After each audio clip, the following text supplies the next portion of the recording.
कमरा नंबर 104। एक नई नर्स की अस्पताल में ज्वाइनिंग हुई थी। उसकी पहली नाइट ड्यूटी थी।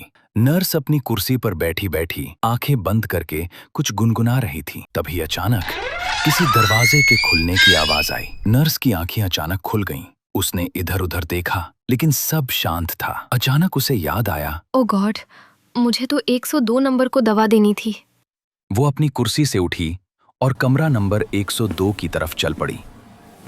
मरीज को दवा देने के बाद जैसे ही नर्स कमरे से बाहर निकली, उसकी नजर सामने बने कमरा नंबर 104 पर पड़ी। कमरा नंबर 104 का दरवाजा खुला हुआ था। ओह, तो ये दरवाजा खुला था। शायद इसी की आवाज आई थी। वैसे भी इस कमरे में तो कोई मरीज नहीं है।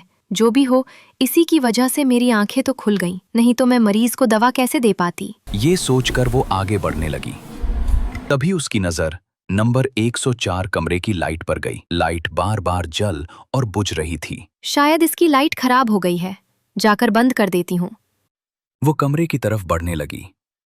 जैसे ही वो कमरे के पास पहुंची, लाइट अपने आप ठीक हो गई। अरे, लाइट तो ठीक हो गई। खैर, दरवाजा बंद कर देती हूँ, नहीं तो ये ऐसे ही आवाज करता रहेगा। ये सोचकर वो जैसे ही दरवाजा बंद करने ही वाली थी कि अंदर से किसी चीज के हिलने की आवाज आई। लेकिन तभी उसकी नजर बेड के सामने लगी खिड़की पर गई। खिड़की खुली हुई थी। हवा आ रही है, इसलिए शायद कमरे में आवाज हो रही होगी।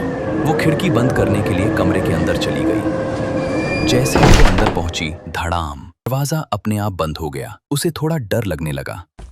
वो दौड़कर दरवाजे के पास गई और उसे खोलने की कोशिश करने लगी, लेकिन दरवाजा लॉक हो चुका था। वो घबराकर जोर जोर से दरवाजा पीटने लगी। हेल्प प्लीज, दरवाजा खोलो, कोई सुन रहा है, प्लीज दरवाजा खोलो। तभी उसे याद आया कि जब वो ड्यूटी ज्वाइन कर रही थी, तब कुछ लोग कमरा नंबर 104 के बारे में बात कर रहे थे। जब उसने गार्ड से पूछा था कि इस कमरे के बारे में क्या बात हो रही है, तो गार्ड अचानक चुप हो गया था और बस इतना बोला था कि मैडम, रात में कभी उस कमरे के अंदर मत जाइएगा। उसी समय कमरे में अचानक ठंडी हवा चलने लगी और नर्स को लगा जैसे उसके पीछे कोई खड़ा है। नर्स धीरे धीरे पलटी और कमरे से एक जोरदार चीख की आवाज आई। क्या आप भी जानना चाहते हैं कि क्या राज है कमरा नंबर 104 का? तो बने चाहिए हमारे साथ।